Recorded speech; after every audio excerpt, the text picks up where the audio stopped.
If you have been sleeping on doing market research with your clients, consider this your sign to go out there and do it. It doesn't need to be some big, scary deal.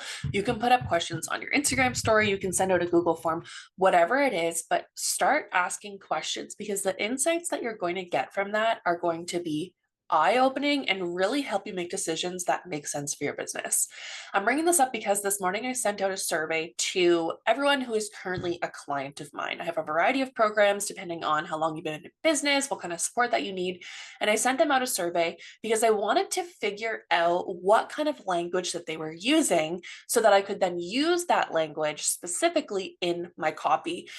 When you're using copy that speaks directly to your ideal customer, using the words that they use, it is going to help them see themselves reflected in your copy, and it is going to help them feel like you're speaking directly to them, which is ultimately going to make them feel seen and heard and supported and lead them to that buying decision a lot more quickly and effectively than when we are using words they don't use and like speaking a language that they don't speak. So anyways, I sent out a survey this morning, and one of the questions I asked was, how long have you been in business?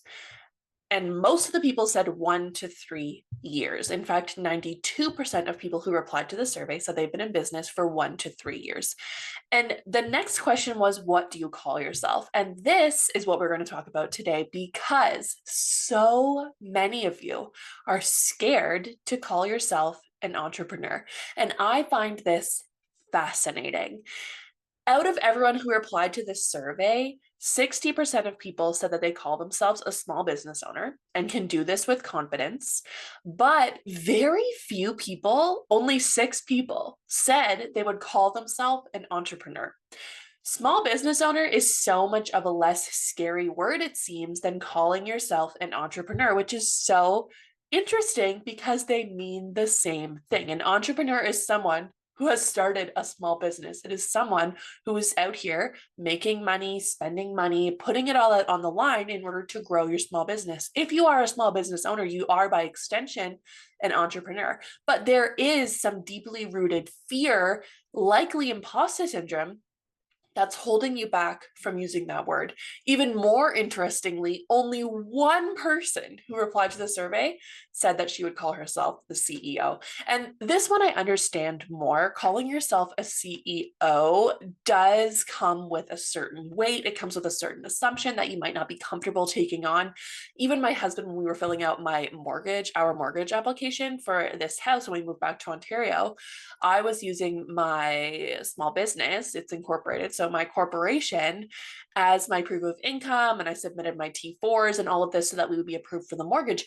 And part of the mortgage application is to put your job title. And I said, okay, well, I'm the CEO. And he kind of looked at me. He's like, you want me to put CEO on our mortgage application? And I was like, yes, that's what the legal documents say. That's what they say beside my name. That is what I call myself.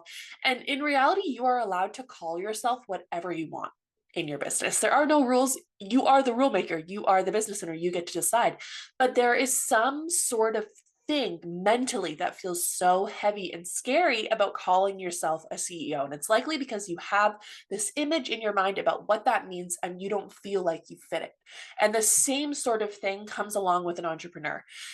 The word entrepreneur likely gets associated with the fact that you're no longer in a 9 to 5. You are out there being scrappy. It's not a particular business, it's like business in general. But that is not the truth. The truth is, if you are a small business owner, you are an entrepreneur. But it is hard to call yourself that until you start treating your small business like a business and not like a hobby. And the reason that your business is not growing and the reason you are scared to call yourself an entrepreneur, to step into that CEO role, is because you're treating your small business like a hobby and you're getting stuck in this hobby mindset that is pretty much impossible to grow from. When your small business is a hobby, it's going to manifest in a couple different ways. It's going to start by the way that you talk about it, and then therefore the way that other people perceive it. And this includes your customers and just the people in your life. So what this would look like would be you show up at Christmas dinner, Thanksgiving dinner, Easter, whatever, some sort of gathering with your extended family, and people are asking, oh, what's new with you? What's going on? Or maybe they know you have some sort of business and they say, how's business going? And you feel awkward, you feel embarrassed. And so, just without even thinking, you start downplaying your business. You start downplaying what's going on. And you say, oh, yeah, it's just for fun. It's just something that I do to make a little extra money. It's going well. And you kind of brush it off. You don't feel comfortable talking about it. You want to get that spotlight off of you and you stop talking about it. And maybe it feels easier for you to show up on your Instagram page for your business than it does to actually talk about your business in person to the people that you know, or you feel embarrassed if someone that you know follows you on your business account or whatever it is. It's also going to look like you not wanting to invest in the pro version of things like Canva Pro, or actually paying for Flowdesk so you can start email marketing. That hesitation to spend any money on it is because you're not treating it like a business. You're treating it like a hobby, and an expensive hobby.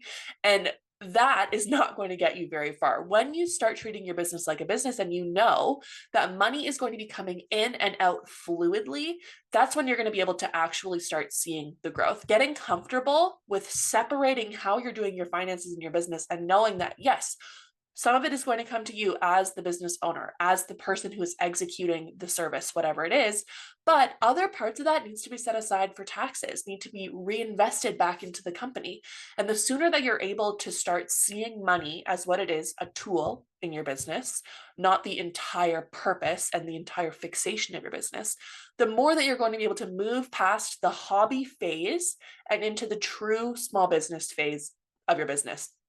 At the end of the day, if your small business is being treated like a hobby, that's all it's going to stay: an expensive, a time consuming, and a stressful hobby, which is literally like the opposite of what a hobby should be, anyways. A hobby should be something that's bringing you joy, not something that's stressing you out or making you feel like you're not reaching your full potential or making you feel lost or getting judged, whatever it is. Those are not the point of a hobby.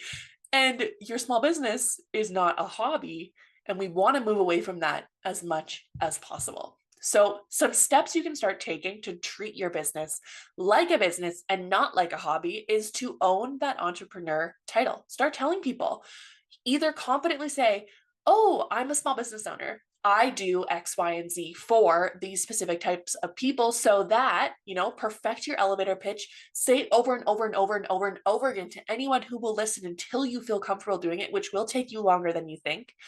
Or go one step further and start calling yourself an entrepreneur. Even if you are in your 9 to 5, if you are working on a business outside of your work hours, in your personal time, this is a part of your life, you are an entrepreneur and you have permission to use that word to describe yourself. So when someone you meet someone new, they say, what do you do? I don't want you to just say you're 9 to 5 if you're still in that position. I want you to say, oh, I'm a teacher, but I'm also a resin artist and I create sensory kits for kids.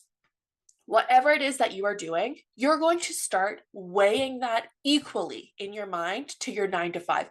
Even if the money coming in is unequal, I want you to present them equally forward facing in your life. When you meet someone new, when you're talking about yourself, when you're going to a job interview, when you're on a date, or you're seeing your extended family, these two things are going to be presented with equal weight in your life.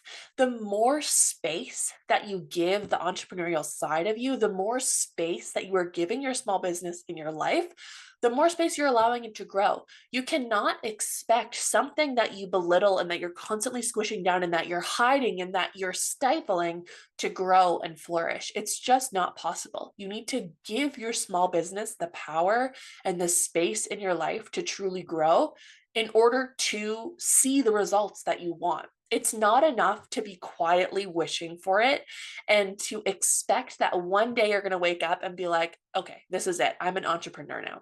I am officially an entrepreneur. This is it. I have arrived.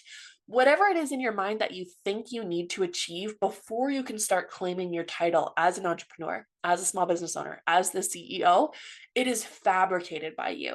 That is your imposter syndrome. That is your fear that you're not doing enough, that you're not going to succeed, that there's no point in doing this, that the market is too saturated, that you're not special, that no one cares.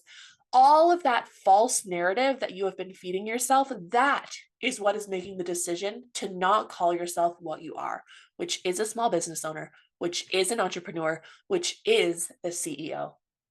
Taking back that power and knowing that you are these things, no matter what size your business is so powerful. And it's going to be uncomfortable without a doubt to start calling yourself that. But the more you practice, the easier it's going to become. And treat it like a celebration. Having your own business is so exciting and so wonderful. And the possibilities are truly limitless. So allow yourself permission to celebrate. Allow yourself permission to really own these titles. Maybe you're going to listen to this and you're going to go order yourself some business cards just so that you have them. And like in your mind, you're thinking, when am I ever going to pass out these business cards? But having something official with your business on it, with your title, with the title entrepreneur, with the title CEO, whatever it is, that goes a long way into your mental mindset about your business. Maybe you're going to like change your phone background to be the logo of your business so that when it lights up in public and someone sees it, they are going to ask you, oh, what's that? And you're going to tell them and you're going to practice putting yourself out there. Maybe for the first time ever, you are going to share a post from your business social media onto your personal social media page and you're going to tell people, hey, I started this small business. I'd love it if you followed along. And if that just made your stomach seize up and feel super nervous, I'm going to challenge you to definitely do it. It is such a perfect opportunity to start practicing being the cheerleader of your business, to start practicing owning up to it and getting it out there and talking about it. At the end of the day, your network is here to support you. And the more people that we let in on this secret of our goals, and the more people that we let in on this secret of our small business, the more they can refer us, the more they can help us, the more they can support you in turn. So be loud, be proud, and get out there and start talking about your business, talking about yourself, and truly leaning in and owning the title of entrepreneur, small business owner, CEO, all of the things, because that is exactly what you are.